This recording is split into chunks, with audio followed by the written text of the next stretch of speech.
Assalamualaikum warahmatullahi wabarakatuh. Sebelumnya perkenalkan, saya Indah Zaharatul Nisa, BP 181053-2025, mahasiswi jurusan akuntansi Fakultas Ekonomi Universitas Andalas. Pada kesempatan kali ini, saya ingin mempresentasikan paper yang berjudul Perdebatan tentang penerapan prinsip konservatisme dalam akuntansi. Paper ini disusun untuk memenuhi tugas akhir dalam mata kuliah teori akuntansi.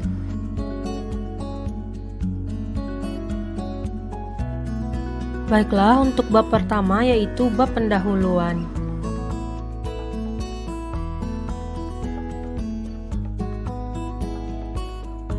Laporan keuangan merupakan penyajian posisi keuangan perusahaan yang disusun secara terstruktur. Laporan keuangan perusahaan biasanya terdiri dari laporan posisi keuangan, laporan laba rugi, laporan perubahan ekuitas, laporan arus kas, serta catatan atas laporan keuangan, dan penjelasan lain yang merupakan bagian yang tidak terpisahkan dari keseluruhan laporan keuangan. Berdasarkan PSAK nomor 1 tahun 2009, tujuan laporan keuangan adalah untuk memberikan informasi mengenai posisi keuangan, kinerja keuangan, dan arus kas entitas yang bermanfaat bagi sebagian besar kalangan pengguna laporan dalam pembuatan keputusan ekonomi. Pengguna utama laporan keuangan adalah investor dan kreditor. Informasi-informasi yang disajikan dalam laporan keuangan dapat membantu investor dan kreditor dalam menilai kinerja keuangan perusahaan sehingga dapat mempengaruhi keputusan investasi dan pemberian pinjaman kepada perusahaan.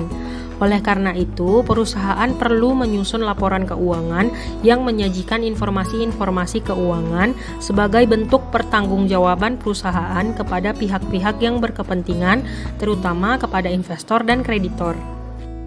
Pihak-pihak yang berkepentingan dengan laporan keuangan, terutama investor dan kreditor, menuntut penyusunan laporan keuangan yang disajikan sesuai dengan standar dan prinsip-prinsip yang telah ditetapkan. Salah satu prinsip yang dikenal dalam akuntansi dan berpengaruh terhadap penilaian laporan keuangan adalah prinsip konservatisme.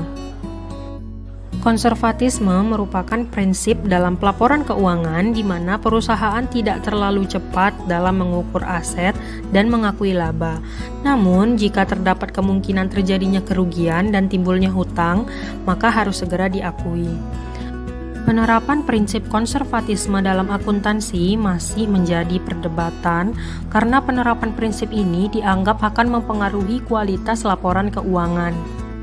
Di satu sisi, penerapan prinsip konservatisme dapat mengurangi kemungkinan bagi manajer untuk memanipulasi laporan keuangan. Namun, di sisi lain, informasi yang disajikan dalam laporan keuangan yang menerapkan prinsip konservatisme akan cenderung bias dan tidak mencerminkan nilai atau keadaan yang sebenarnya. Dengan demikian, paper ini bertujuan memaparkan perdebatan yang terkait dengan penerapan prinsip konservatisme dalam akuntansi. Perdebatan ini disebabkan oleh adanya berbagai pendapat pro dan kontra terkait penerapan prinsip konservatisme dalam akuntansi. Selain itu, pembahasan juga akan dilengkapi dengan definisi dan tujuan penerapan prinsip konservatisme dalam akuntansi, penyebab munculnya prinsip konservatisme dalam akuntansi, sejarah penerapan prinsip konservatisme dan bagaimana awal perkembangan penerapan prinsip konservatisme dalam akuntansi, prinsip konservatisme dalam standar akuntansi internasional dan standar akuntansi di Indonesia, hingga memaparkan beberapa alasan yang menyebabkan penerapan prinsip konservatisme dalam akuntansi masih bertahan sampai saat ini. Kita masuk ke bab selanjutnya, yaitu bab pembahasan. Berikut adalah garis-garis besar yang menggambarkan apa saja hal-hal yang akan dibahas dalam bab ini. Yang pertama adalah definisi dan tujuan penerapan prinsip konservatisme dalam akuntansi.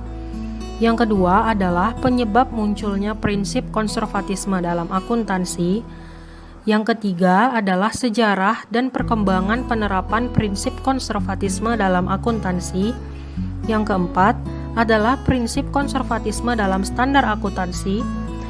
Yang kelima adalah perdebatan tentang penerapan prinsip konservatisme dalam akuntansi, dan yang keenam adalah alasan prinsip konservatisme dalam akuntansi masih bertahan sampai saat ini.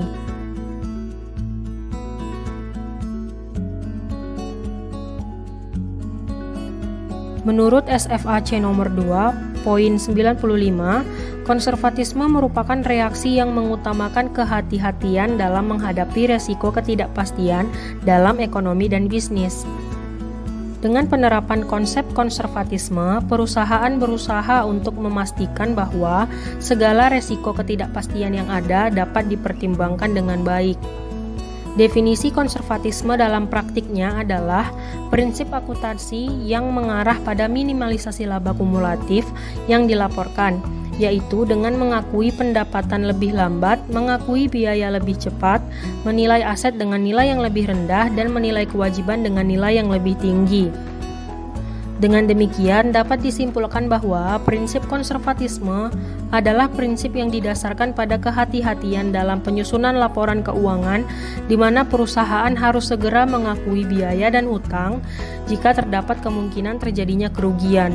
Namun, jika perusahaan menghasilkan laba, maka pengakuan aset dan pendapatan yang berkaitan tidak boleh dilakukan secara langsung dan baru dapat diakui saat pendapatan dan aset tersebut benar-benar telah terrealisasi. Penerapan prinsip konservatisme dalam akuntansi bertujuan untuk menetralisir optimisme para usahawan yang terlalu berlebihan dalam melaporkan hasil usahanya. Optimisme yang berlebihan biasanya tercermin melalui pelaporan keuangan yang cenderung dilebih-lebihkan, sehingga dapat menyesatkan dan merugikan pengguna laporan keuangan. Oleh karena itu, penerapan prinsip konservatisme dalam akuntansi dianggap dapat menghindari penyajian laporan keuangan yang bersifat optimistik dan meminimalisir kemungkinan manajer untuk melakukan penyimpangan dalam penyusunan laporan keuangan yang nantinya akan merugikan pengguna laporan keuangan. Kemudian, penyebab munculnya prinsip konservatisme dalam akuntansi. Menurut Hendriksen, penyebab munculnya prinsip konservatisme adalah sebagai berikut. Yang pertama, adanya kecenderungan untuk bersikap pesimis yang dianggap perlu untuk mengimbangi optimisme para manajer yang mungkin berlebihan, sehingga dapat mengurangi kecenderungan adanya pelaporan keuangan yang dilebih-lebihkan. Pelaporan keuangan yang dilebih-lebihkan akan menghasilkan informasi yang menyesatkan dan dapat merugikan pengguna. Penyebab yang kedua adalah penyajian laba dan penilaian yang dinyatakan terlalu tinggi dianggap lebih berbahaya bagi perusahaan daripada penyajian yang dinyatakan lebih rendah. Hal ini disebabkan oleh adanya permasalahan hukum yang lebih besar jika perusahaan menyajikan informasi yang tidak benar dan dilebih-lebihkan dalam laporan keuangan.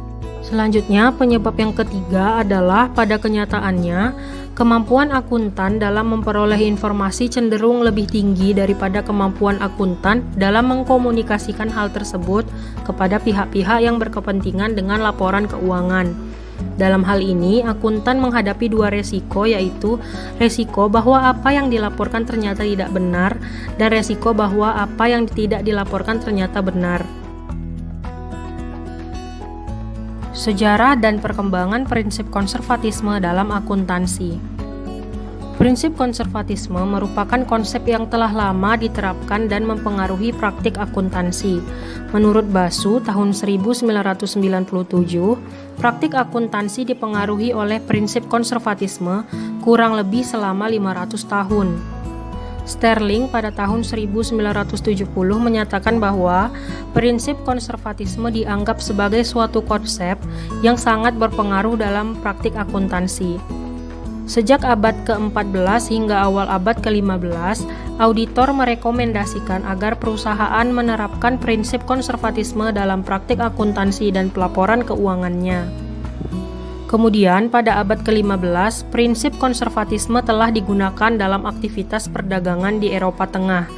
Hal ini dibuktikan oleh adanya penerapan sistem pencatatan biaya historis yang digunakan oleh para pedagang dalam mencatat biaya yang dikeluarkan untuk memperoleh aset. Dalam sistem pencatatan biaya historis, biaya yang dicatat adalah biaya yang dikeluarkan pada saat perolehan aset. Meskipun terjadi peningkatan nilai aset di tahun berikutnya, nilai aset yang disajikan di neraca tetap dicatat sebesar harga perolehan atau nilai historis aset tersebut. Pencatatan biaya historis mengakibatkan pengakuan nilai aset yang lebih rendah daripada nilai sebenarnya. Pengakuan nilai aset yang lebih rendah mencerminkan adanya penerapan prinsip konservatisme. Oleh karena itu, dengan adanya penerapan sistem pencatatan biaya historis, dapat disimpulkan bahwa pada saat itu, prinsip konservatisme telah digunakan dalam praktik akuntansi oleh para pedagang di Eropa Tengah. Kemudian di abad ke-20, penerapan prinsip konservatisme semakin populer. Hal ini disebabkan oleh adanya kasus tanah milik bangsawan Inggris, di mana kasus tersebut berakhir dengan kebangkrutan perusahaan. Banyak pihak yang menyalahkan auditor atas terjadinya permasalahan tersebut.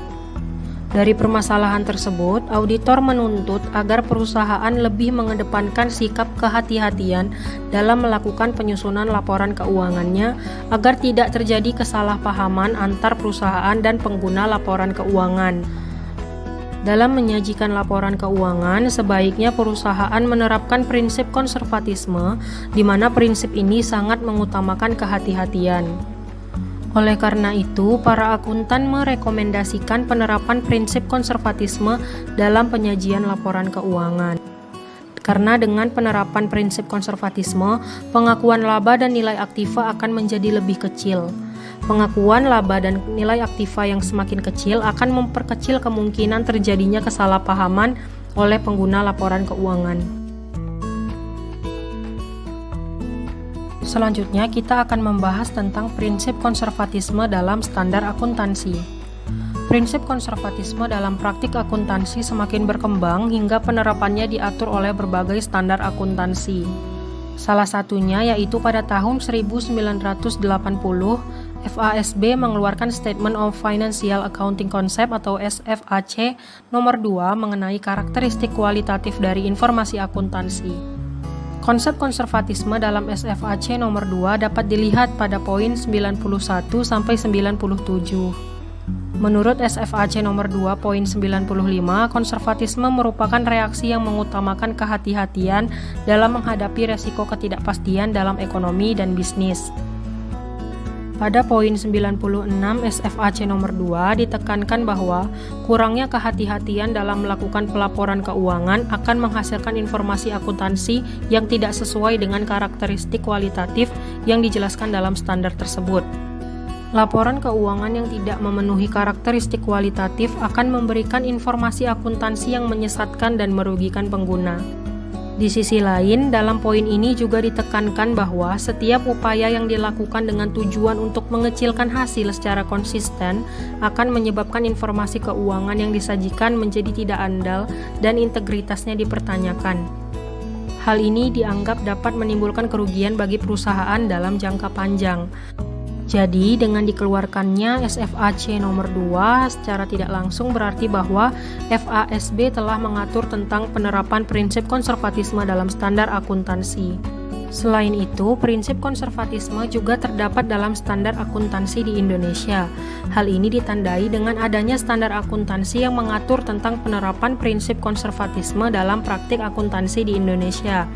Standar tersebut dikeluarkan oleh Ikatan Akuntan Indonesia atau IAI dalam bentuk Pernyataan Standar Akuntansi Keuangan atau PSAK. Ada beberapa PSAK yang dianggap mengacu pada konsep konservatisme, di antaranya yang pertama PSAK nomor 14 mengenai pemilihan perhitungan biaya persediaan, di mana nilai persediaan dihitung berdasarkan biaya atau nilai realisasi bersih yang terendah. Yang kedua ada PSAK nomor 16 tentang penilaian aktiva tetap yang didasarkan pada harga perolehan. Kemudian ada PSAK nomor 19 tentang pengakuan aktiva tidak berwujud, di mana perusahaan tidak diperkenankan untuk mengakui aktiva tidak berwujud yang timbul dari riset, dan pengeluaran untuk riset harus diakui sebagai beban pada saat transaksi tersebut terjadi. Kemudian ada PSAK nomor 48 mengenai penurunan nilai aktiva, dan PSAK nomor 57 yang menyatakan bahwa adanya pengakuan kewajiban yang diestimasi Namun pengakuan aktiva yang diestimasi tidak diakui. Nah, berbeda dengan SFAC dan PSAK, prinsip konservatisme tidak diatur dalam International Financial Reporting Standard atau IFRS yang dikeluarkan oleh IASB. Konservatisme merupakan prinsip yang berfokus pada keandalan informasi akuntansi di masa lalu, sedangkan IFRS lebih berfokus pada penyajian informasi akuntansi dalam laporan keuangan yang relevan bagi pengguna untuk masa yang akan datang. IFRS lebih berfokus pada prinsip fair value di mana penilaian instrumen keuangan perusahaan dilakukan berdasarkan nilai wajar. Oleh karena adanya perbedaan konsep tersebut, konservatisme bukan lagi merupakan prinsip yang diatur dalam IFRS. Dalam IFRS, konsep konservatisme digantikan dengan prinsip prudence. Prinsip ini diartikan sebagai prinsip kehati-hatian dalam membuat estimasi atau perkiraan ketika dihadapkan pada kondisi ketidakpastian, sehingga penyajian informasi yang terkait dengan pengakuan aset atau pendapatan serta kewajiban atau beban dapat dinyatakan secara wajar dalam laporan keuangan. Kemudian kita akan masuk pada pembahasan mengenai perdebatan tentang penerapan prinsip konservatisme dalam akuntansi. Dalam perkembangannya hingga saat ini, penerapan prinsip konservatisme dalam praktik akuntansi masih sering menjadi perdebatan dan menimbulkan pro dan kontra karena penerapan prinsip ini dianggap akan mempengaruhi kualitas laporan keuangan. Penerapan prinsip konservatisme akan menghasilkan informasi akuntansi yang cenderung bias dan tidak menggambarkan kondisi sebenarnya atas laba dan tingkat pengembalian perusahaan. Oleh karena itu, beberapa peneliti mengungkapkan ketidaksetujuannya atas penerapan prinsip konservatisme dalam penyusunan laporan keuangan perusahaan. Dapat dilihat di sebelah kanan merupakan pernyataan-pernyataan yang menentang penerapan prinsip konservatisme dalam praktik akuntansi atau penyusunan laporan keuangan. Menurut Basu tahun 1997, prinsip konservatisme merupakan sistem akuntansi yang bias karena mengakui biaya dan kerugian lebih cepat, namun pengakuan pendapatan dan laba dilakukan lebih lambat. Prinsip ini juga menjadikan aktiva perusahaan diakui dengan nilai yang terendah, sedangkan kewajiban perusahaan diakui dengan nilai yang tertinggi. Hal ini mengakibatkan rendahnya kualitas laba dan kualitas informasi akuntansi yang dilaporkan perusahaan, baik dalam laporan laba rugi maupun laporan posisi keuangannya. Dengan demikian, informasi akuntansi yang disajikan dalam laporan keuangan perusahaan menjadi tidak andal dan integritasnya dipertanyakan. Selain itu, laporan keuangan yang disusun berdasarkan prinsip konservatisme akan cenderung bias karena tidak bisa menggambarkan keadaan yang sebenarnya. Hal ini disebabkan oleh adanya ketidaksesuaian antara beban yang dikeluarkan dengan pendapatan yang diperoleh perusahaan. Zulaika tahun 2012 mengungkapkan bahwa prinsip konservatisme merupakan sebuah konsep di mana pengakuan pendapatan diperlambat dan pengakuan biaya dipercepat. Penerapan prinsip ini dalam akuntansi akan menghasilkan nilai pendapatan dan aset yang cenderung lebih rendah serta nilai biaya dan kewajiban yang cenderung lebih tinggi.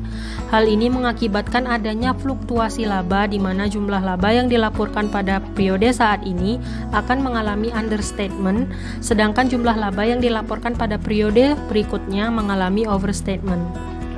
Dalam SFAC nomor 2 poin 96 dijelaskan bahwa penerapan prinsip konservatisme akan menyebabkan penyajian informasi dalam laporan keuangan menjadi tidak andal dan integritasnya dipertanyakan. Hal ini dianggap dapat menimbulkan kerugian bagi perusahaan dalam jangka panjang.